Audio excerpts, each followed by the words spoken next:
আসসালামু আলাইকুম। কেমন আছেন আপনারা সবাই? আশা করি ভালো আছেন। আল্লাহর রহমতে আমিও ভালো আছি। তো ওই পাশের বিছানাটা হচ্ছে জান্নাতের আব্বু গুছিয়ে নিয়েছে, আর এখানে মেয়ে ঘুমায়। তো এই পাশের বিছানাটা এখন আমি গুছিয়ে নেব।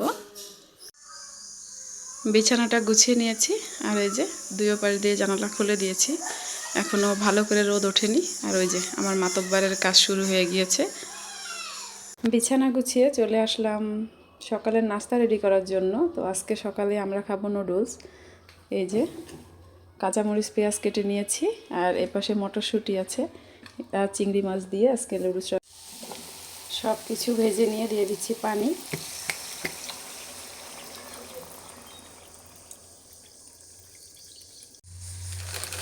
পানিটা উতলে গিয়েছে, এখন এর মধ্যে নুডলসগুলো ঢেলে দিচ্ছি।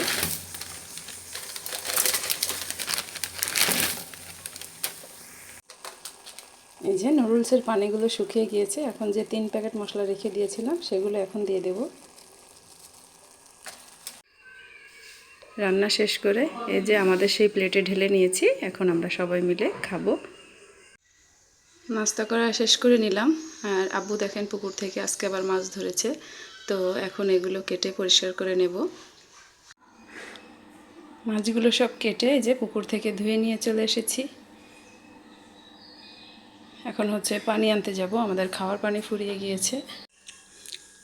রান্নার জন্য সব কিছু গুছিয়ে নিচ্ছি। এই যে ভেন্ডি ভাজি করব, ভেন্ডি কুচিয়ে নিয়েছি। আর কালকে নাকি পটলটা খুব ভালো লেগেছিল, যার কারণে আজকে আবার পটল উঠিয়ে আনলাম। এই যে পুকুরের তাজা মাছ দিয়ে রান্না করব। দিয়ে পুকুরে সেই পুঁটি মাছ নিয়ে নিয়েছি, সব ফ্রিজে রেখে দিয়েছি, আর অল্প করে নিয়েছি ভাজি করার জন্য। মাছগুলোতে লবণ হলুদ মাখিয়ে নিয়েছি, এখন এগুলো ভেজে নেব।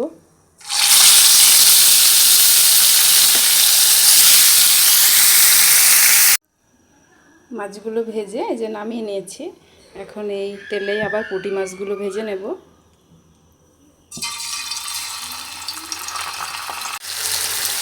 এই পাশে পুঁটি মাছ ভাজি হচ্ছে, আর এদিক দিয়ে এই যে ভেন্ডিগুলোকে ভেজে নিচ্ছি।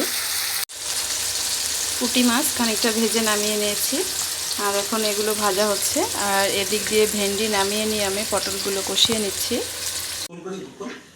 পটলের তরকারি রান্না করা শেষ করে নিয়েছি, আর এদিক দিয়ে ভাতও রান্না করা হয়ে গিয়েছে। ও এর মধ্যে আবার আমরা কয়েকটা পাবদা মাছও ভেজে নিয়েছি, এটা আর আপনাদেরকে দেখানো হয়নি। আর এখানে হচ্ছে আমার আম্মু তার জামাইয়ের জন্য করলা ভাজি করে দিয়ে গিয়েছে চিংড়ি মাছ দিয়ে। আজকে ছেলে মেয়ে দুজন খেয়ে ঘুমিয়ে পড়েছে, তো এখন আমরা দুইজন খাবো, তার জন্য সব কিছু নিয়ে চলে এসেছি। বিকালবেলা ছেলে মেয়ে দুইটাই ঘুমাচ্ছে, তো আমরা দুইজন হাঁটতে হাঁটতে মাঠের দিকে আসলাম। ওই যে সামনে জান্নাতের আব্বু হেঁটে চলে যাচ্ছে। এই যে দেখেন লাল শাক আর সাদা শাক একসাথে লাগিয়েছে, নাকি মিক্স হয়ে গিয়েছে বীজ। এই যে লাল শাক আর সাদা শাক একসাথে হয়েছে। আর এই দিক দিয়ে দেখেন বেগুন গাছ উঠিয়ে সব ঢিবি করে রেখে দিয়েছে। বেগুনের কোনো দাম নেই, কত মানুষ আছে খেতে পায় না, আর আমাদের এদিকের মানুষ খায় না। দেখেন বেগুন সহ গাছ উঠিয়ে ফেলে দিয়েছে, কারণ বেগুনের কোনো দাম নেই সেজন্যে। ওই যে জান্নাতের আব্বু আগে আগে চলে যাচ্ছে। আর আমাদের একটা পেঁপে গাছ আছে, আপনাকে দেখায়। আমাদের একটা পেঁপে গাছ আছে, আপনাদেরকে দেখায়। এই যে দেখেন ঢোলের মতো পেঁপে হয়েছে। এই যে এটা কিন্তু পেকে গিয়েছে, যে এদিক দিয়ে লাল। আর ও যে ওই দিক দিয়ে দেখেন মানুষ, ওরা হচ্ছে সব লাল শাক উঠাচ্ছে। কালকে মঙ্গলবার তো হাটে নিয়ে যাওয়ার জন্য। আর এই যে দেখেন কালকে হাটে নেওয়ার জন্য লাল শাক কাটা হচ্ছে। ওই যে আমার চাচাতো বোন কাটছে। আর আমরা ওই যে ধান ক্ষেতের পাশে প্রায় চলে এসেছি।